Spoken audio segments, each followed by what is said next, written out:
ปีนละ20,000เอาไปกินน้องร้อยบนเพลงไปสูงๆเลยจะไหนกัดไปเจ้าบังดูหน่อย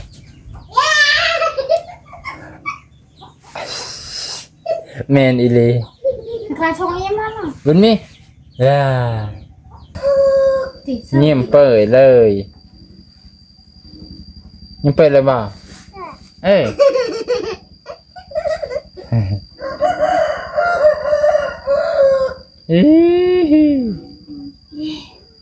ลูกชงไหมมีชงเลยโอเคไปพี่น้องน้องร้อยตอนนี้เขาอยู่ดีไม่แห้งบ่ได้เจ็บนอกเจ็บในเศร้าอยากซักฟังเข็มเลยบ่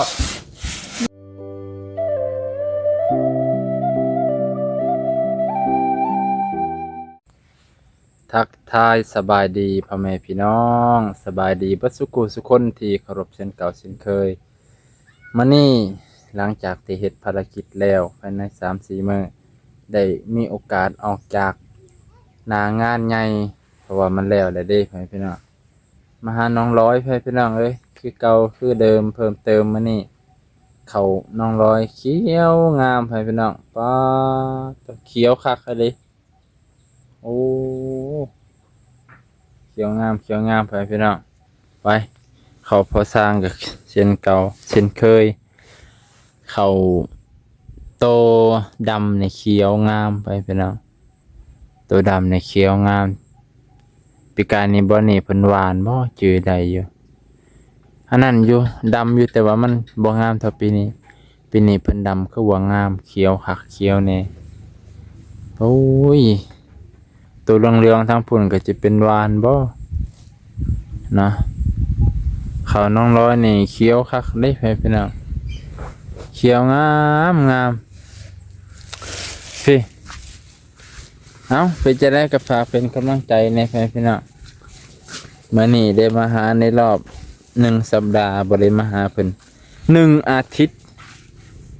ไปตลาดสิซื้อปลาให้น้องร้อยปลาเบิดพี่น้องเฮาไปสวยโพด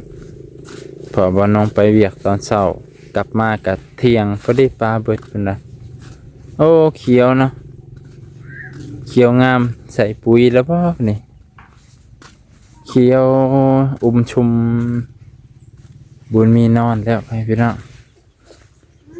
ยังเหลือ2 พ่อแม่ลูกอยู่เฮือน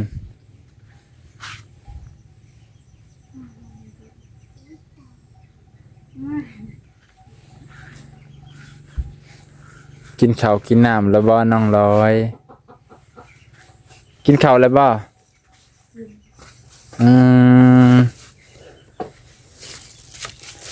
ปาดบุญมีนอนบ่โอ้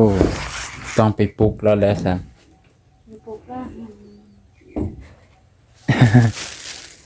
อ้าวข่อยบ่มีหยังให้ปลาบ่ได้ซื้อปลาเบิดครับให้แม่ปีนละ20,000เอาไปกินน้องร้อยบนเพลงไปสูงๆเลยจะไหนไก่กับหมดจักปลายังหูบ่ไปปิ้งไปอุ่นเด้อบนเพลงกินข้าวแล้วบ่เจ็บในฟ้าวันเจ็บยังอีกรถจักรยานมาไปผ่านนะบ่จังได๋บนเพลงเราให้ฟังแน่ตอนมาน่ะบ่บุญเพ่งบ่ได้เกลือขี้ตมบ่ขี้ตมเต็มสองเกลือเจ้าพระราชบ่บุญเพ่ง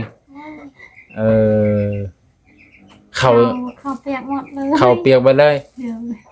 มันตกจากรถบ่รถมันพระราชมันเมินเนาะไฟกระเด็นไปช่วยไฟก็ไปช่วยไฟในไปช่วยย่อคนในทางน่ะบ่ที่นี่จะนวดเราเนี่ยเอ้าไอ้เกิ้งไปใช้บ้านนี่เราไปใช้บ้านนี่แล้วคือบ่ไปเอาเขา โอ้ยเดี๋ยวนี้ได้ฉันนอนบ่ บ่มันไปแล้ว มันไปแล้วมันไปไส มันออกมา มันออกหน้า ดู อืมมันออกหน้าไปพี่น้องหน้าคุณบ่ไปเบิ่งเขา2 สอบสอบเดียวเนาะสอบครึ่งบ่ฮอดสอบซะเนาะรถไฟฟ้ามันหนักตีบัดนี้ได้ยินข่าวว่าน้องร้อยเกือกขี้ตมมาเลยปืดปาดรถมันเมินเมื่อวานนี้น้องร้อยมาหับเงินพอดี100,000จ่ายเบิดแล้วบ่วันนี่ ใช่หมดแล้ว ตีเบิดแล้วจ่ายเก่งกว่าไอ้เกิงเยอะนะเงินน้ำข่อยยังเหลือเก่า อ้าวไปซื้อ 800,000 ไปซื้อไวๆไม่ใช่มี บ่มีแนวกิน ให้ลูกกิน ให้ลูกกินมาม่า จะไปกิน เจ้าก็กินนี่กันว่าแต่ลูกกิน กินคือการละวงมีคนกิน อืม ก็กินเพชร มีเห็ดกินบ่ไปเก็บเห็ดหลายบ่เห็ดอืมแต่คิดว่าเงินน้ำข่อยอยากได้ย่ำได้ก็บอกย่ำจำเป็นอีหลีรอ แม่ขอไปนำตั้งนานนั่น อยู่หน้าข่อยพุบ่ ไปที่เถือกไปห้างเถือก คือบ่โทรเอาซั่นฮะ กดในมือมันมาถือเว้ย กดมาติดมือบาลา ก็บ่กดใส่เบอร์ข่อยเนาะกดใส่เบอร์เบาลาวเจ้าสิเอา มีแต่เบอร์บาลา เจ้าสิเอาเงินไปใช้บ่ หนึ่ง จำเป็นบ่ตอนนี้ หนึ่ง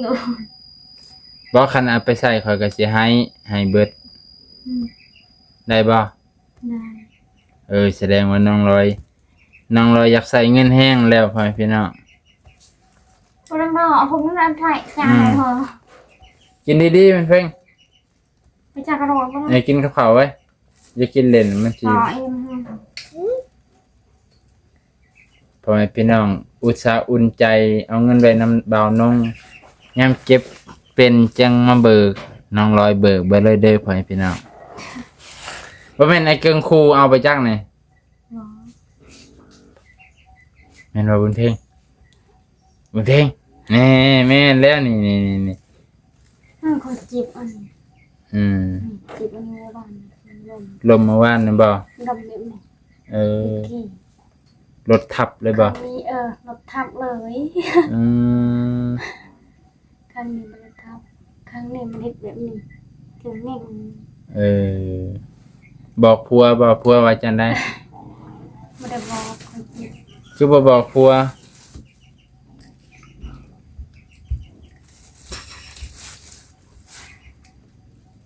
เก็บไว้กินบุญเพ็งเก็บไว้กินดีๆคือว่ากินข้าวเลยยอมใส่ไว้นี่จนสิเบิดปลา ไหว้ดังดอกเอ็ม เอาไปให้บุญมีนำ จะจ้างเชื่อ สิกินเล่น วันทุกเรื่อง บ่มีแนวกินได้ ไม่ใช่ใบยังกับมันเยอะทองบนสปีใหญ่ตอนมาไงก็บอกว่าเทมพื้นใหญ่ก็ อ้าวเรายังน้อยขุดได้บ่หลายเนาะแม่นบ่บัดเราใหญ่เราขุดได้หลายดอกบุญเพ็ง ผู้เชี่ยวชาญจะนวดกับวิทยา ทงชิโตกเก็บไว้ดีๆนั่นหอยไว้ในกระตาเลยจนหัวบนหอยซ้ำกับเพื่อนเจ้าของในบ่อน้องก็ดีคือกันแม่พี่น้องน้องร้อยเพิ่นอยากใส่เงินเด้อใดเพิ่นว่าน้องร้อยอยากใส่เงินแล้ว ไปเอามาลายแล้ว ดิฉันเท่าใดจื้อในใดปัจจุบันเงินน้ำข่อยยังหอย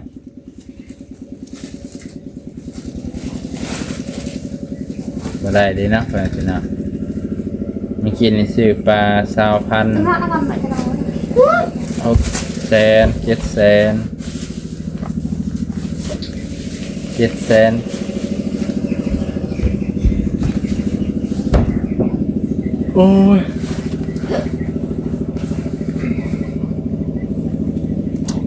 ยังได้780เด้อนี่แหละโดยแบบค่อยๆคือบ่ได้ยินนี่ยังได้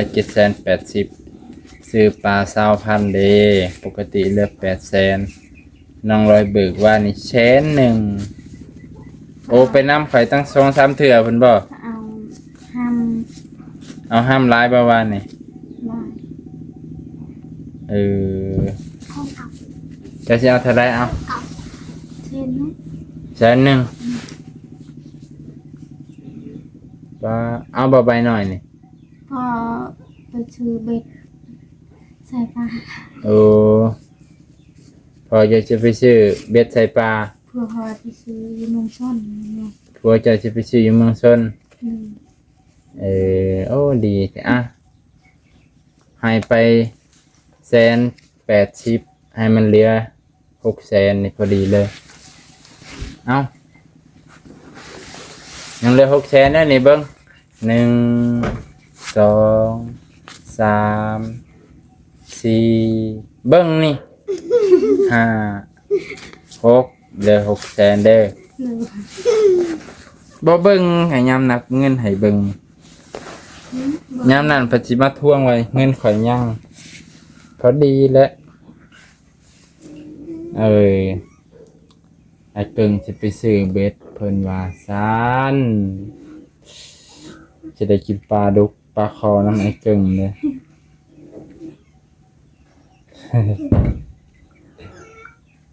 คือบ่ไปหาปลาบ่คือบ่ไปหน้าน้ำพอบุญเพ่งมานี่ ไป ฮะ ยังคนตก ยันฝนตกฝนตกกันได้อยู่หน้าข่อยนั่นดิฝนตกกับไปอยู่หัน มีวันอยู่ อันกันหน้าข่อยหันดิเที่ยงหน้าข่อยหันดิ พอหีคือยัง โอ้ยเขียวไก่นึงอืม เพื่อนได้เพื่อน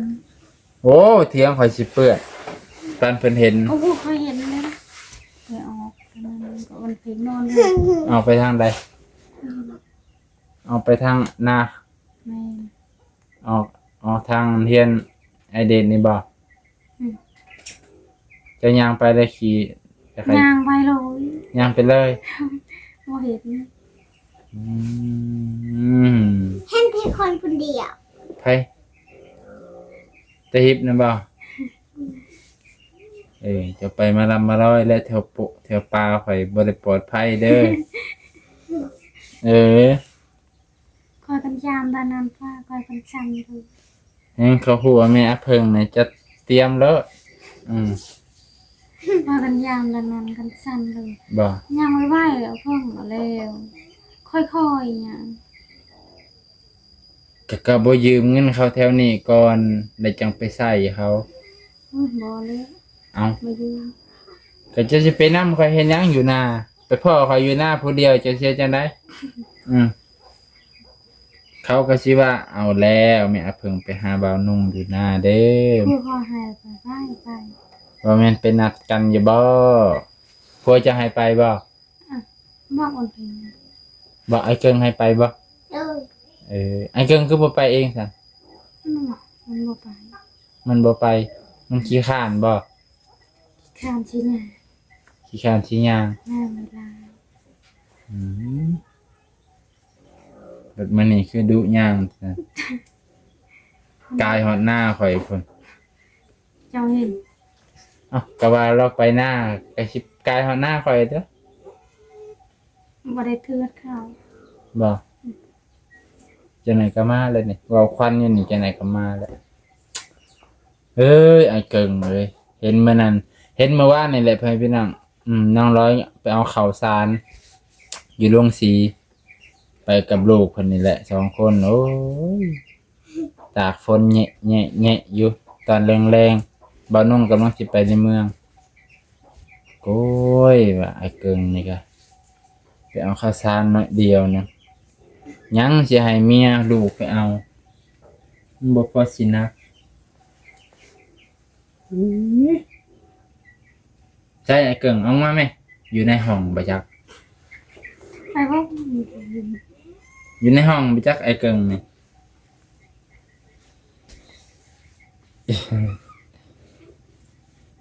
cậu bảo tạ việc đấy đừng hòa thành đấy cậu ngợi đong thì toàn tạ việc đấy chắc phần phải bảo phải phang bộ phải chồng mà bảo phải phang ใช่ cậu ngợi thì toàn tạ việc khỏiกินเหล้าthì toàn hết việc hết việc bộกินบ่ได้บ่มันบ่คือเขาได้เขายังว่าใครบ่กินก็เฮ็ดได้เนาะเวียงเนาะข่อยเบิ่นสิกินดิฉันเฮ็ดเวียงอยู่เบิ่นสิกินเหล้าไอ้เก่งตัวระมอนอกรนะเจ้าใหม่บ่ผ่านเข้าเจ้างามเนาะน้องร้อยเนาะป้าตัวจะใส่ปุ๋ยแล้วบ่นี่ ใส่ปุ๋ยแต่ตอนนั้น ตั้งแต่ดนนะ โดย หน้าตีนบ้านนี่แหละเขาว่างาม หมูกินได้ตอนนั้นน่ะเลยคอยออกลบคอยไปหาปลาก ลับมางูกินเบิด ให้มาพอมันพอนุดไหล พอนุดลายให้มันมาจากมีดจากทางนี้ดีแล้วตัดแล้วมันก็เลยงามยังมันเพลงฮะ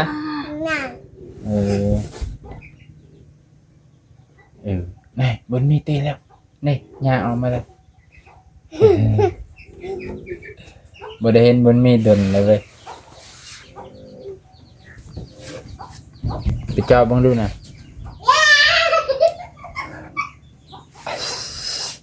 แมนอีเล ใครชงนี้มาล่ะ บนมีจ๊ะเอตีบุญมีตื่นนี่ดีไปเป็นอ่ะบุญเพ่งยางไปเบิ่งเอาตื่นนี่ดีบ่น้องตัวว่าบุญมีตื่นอีหลีเริ่มมีคอคำเด้อกุ้มโกมเลยละสิกุ้มโกม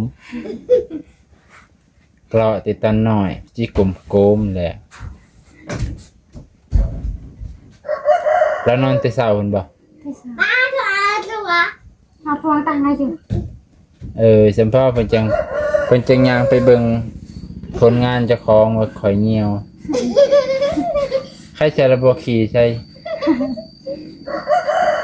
มันมีแน่หูจักหอนเงินบ่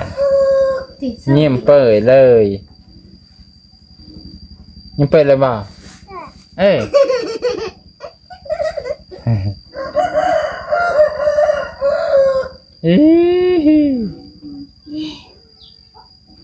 กระจังเลยเพิ่นดีใจเพิ่นได้ประ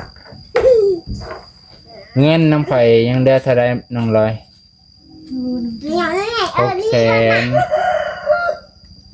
600,000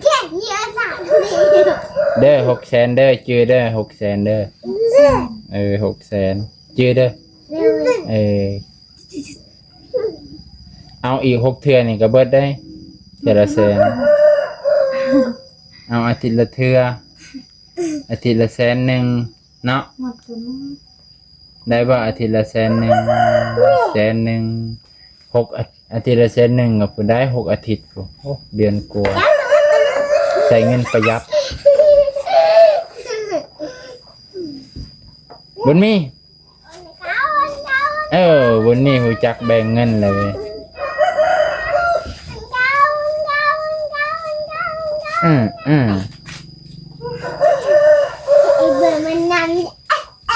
อารมณ์ดีคือแม่มันได้เดี๋ยวนี้บ่ได้เจ็บบ่ได้ไข้บ่ได้ป่วยเลยเนาะบุญมีบุญเพ่งกับอยู่ดีมีแห้งเบิดทุกคนน้องร้อยก็สุขภาพแข็งแรงแล้วระวังเราจีกได้ใบแซนนะจับไว้มัน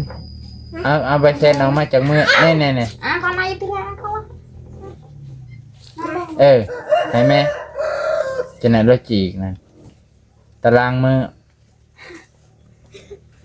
เปียกอะไรใด ใบได้ไม่น้อยเลยนี่ได้เราเรียกรามาคนบ่นั่น กูไม่หยิบแกงกันคือจ่าขนม นี่ จ้า จัง เราขนมดุมาเลยคือเราพระบนก่อนคือนะ หลายกาเลยอ่ะมาทางอื่นกาไปกันหนึ่งหายหมด เบิ่งก่อนก็เช่แล้วก็เลี้ยงก่อนเลย หมดเงิน เล่นไข่ข้าทางอันไข่ กิน เบิดเงินให้ลูกดีกว่าเบิดเงินให้ผัวกินเหล้าเด้อสิบอกให้น้องลอย กินต่อขนมยังมีของกินเลยตอนเล่นไปซื้อกินมาม่ามันมาใส่พอกิน ใครก็บ่มักกินได้มาใครบ่กินจังแน่ กินคือหมู ไข่แห้งแสบอ่ะ บ่เจะมักบ่บุญเพ่งมักมาม่าไทย จะระย้อยมันยำ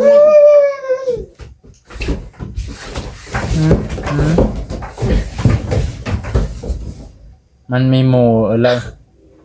ล้วก็ม้วนมีหมู่เล่นถ้าได้ลูกผู้เดียวนี่คือบุญเพ่งแฮงแล้วบุญเพ่งจักสิเล่นน้ำไผหน้าอย่าเฒ่านะต้องเอิ้นอย่าเฒ่าคือเลย ง่ายๆค่ะมันง่ายมันเพ็งบุญมีนี่พอเลย แบ่งกันเลยบ่ ว้า เบอร์บุญมีให้เจ้าบุญเพ่งให้พ่อโอ๊ยข่อยสิไปแบ่งหยังเอาเบิดช่องนั่นแหละสิไปแบ่งไปเบิ่งเนาะ บุญมีแล้วสิบุญใหม่ บุญเพ่งกับเบิ่งคือกันนั่นแหละเอ้ยบอกให้บุญเพ่งหน่อยใจเนาะบุญเพ่งบุญเพ่งก็ค่อยไปขุดจิรอให้คู่มือยังว่าค่อยบ่เบิ่งแม่เนาะบุญเพ่ง ข้าเวทข้าไม่ได้ขุดแม่เคยขุด บ่เอ้ย ไหนลงส่งไหน เนี่ยเล่นแล้วเล่นแล้ว มีส่งไว้ โอเคไปพี่น้องน้องร้อยตอนนี้ก็อยู่ดีไม่แห้งบ่ได้เจ็บนอกเจ็บในเศร้าอยากซักฟังเข็มเลยบ่ มีข้างถึงมี บ่ต้องฟังมันดอก โอ้ยทางในลูกแล้วว่าทางบุก อีกก็อดเอาเถอะว่ายามพัวอยากเนี่ยก็อดเอา มาพูดบอกว่าสิอดได้บ่ เด้บอกกับพุดไปตำเสาไฟผ้าบอกว่าน่ะให้เราอดบ่อยากมีลูกเด้อเฮ้ยเฮาเลี้ยงยากแต่เฮาบ่มีเงินมีคำ2คนนี่เฮาก็เลี้ยงยากแล้วเฮ้ยก็บอกเพิ่นน่ะบนเพลง บอกแล้วมันเลยบอกก็บ่ฟังบ่ โทษพัน อิตะอย่างเดียว พันเต็มเอาเลยยัง ผัวบ่อยากฟังตะอย่าง พัน เดี จะ ยว โดนพันจะโดนว่ามันพังก็ยาหายโว้ยอยากให้มันบายดูว่าเขาอยากได้ พังกับบ่พังก็คือเก่าบ่ฟังถ้าบ่ฟังเฮาก็อดเอา คือจะคุมมาแล้วขอสักมันบัทึกแล้วมันไม่ บ่ฟังก็อดเอาอยู่ในศีลกินในธรรมข่อยเบื่อแล้วอาจ้วยบอกก็เก่าบ่ให้มึงบ่ให้ไม่ตะเด้นะบอกอาจ้วยตัวเนาะเก่าบ่อยากได้ก่อนข่อยบ่อยากได้ลูกแล้ว สมัยพ่อหนู ก็ซ้ำนี่แหละพอแฮง คือมันนาน เพื่อละสิใหญ่คันว่าบุญมีใหญ่ซ้ำบุญเพ่งเลย อันนี้ข้าวบะหมี่อันนั้นข้าวกินไปหมด เขาเบิดแล้วบ่ข้าวสาร มันสิหมด สิเบิดแล้ว ข้าวสารเลยสิหมดเลยอาหารก็ ซ้ำนี่แหละเพื่อนพี่น้องเอ้ยมื้อนี้เอาเงินมาให้น้องลอยสุขภาพเพิ่นแข็งแรงขอบใจที่รับชมเบิดสุขุสุคนเบิดสุมงสุบอนเด้อพ่อแม่พี่น้องมื้อนี้ก็ถือว่าได้มาเล่นมาถามเยี่ยมยามถามข่าวน้องลอยผัวเพิ่นก็บ่อยู่ไปหาเบิ่งหน้า มันว่าเล่ามากเลยมันเยอะ คันบ่าวลาวมาน่ะมันอยู่คันบ่าวน้องมาแล้วมันบ่อยู่ก็ชิวว่าบ่าวลาวมาซั่นบ่าวลาวโทรมาก่อนบ่ บ่ สิกินนมแล้วเอ้าไปพี่น้อง